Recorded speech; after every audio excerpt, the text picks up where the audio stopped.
I think what you're alluding to here is there's a concept of herd immunity.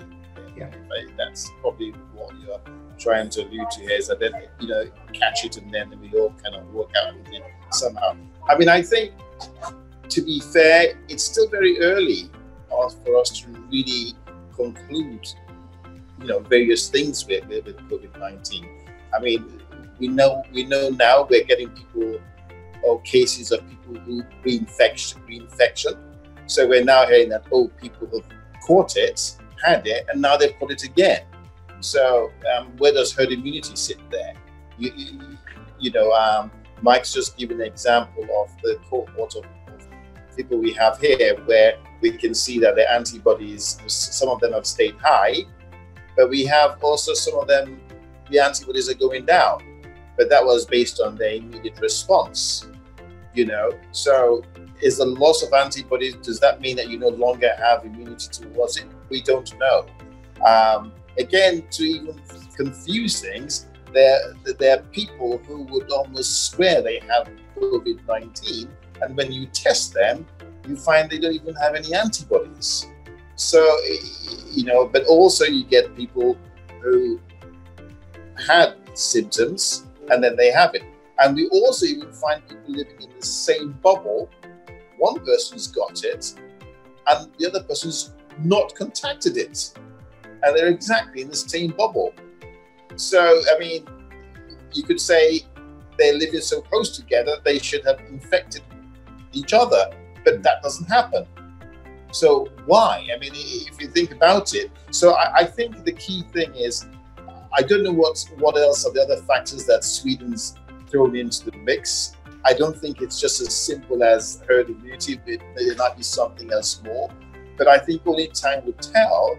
But this is still a disease that, as every month goes by, we're still learning about it. I mean, what we can see here now is, yes, the first wave went by, but if you actually look at the second wave, we're getting, or if you call it a second wave, people aren't dying as much as they died in the first wave. But we definitely know a lot more people seem to have it. And could that be because we're testing more, so more people have it? But we definitely know that it's not, the mortality is less than when we were exposed to it the first time. Now, are we becoming more resistant to it? I don't know. You know, we don't know.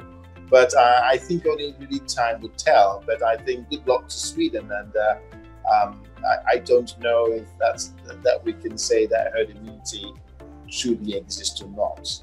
Okay, great. Thank you. I guess from our experience from the cohort that we've done, our study that we've done here, is that we, in my feeling is that we've developed a small herd immunity amongst the group, our bubble here at work here, which is about 60 to 70 people. And I expected that situation to change because we were working, we kept our distance, we did our normal precautions, but we were working within, during the lockdown period, you know, because it's medical people. And then the lockdown was opened up, but the antibody, sort of the basic status didn't change suddenly.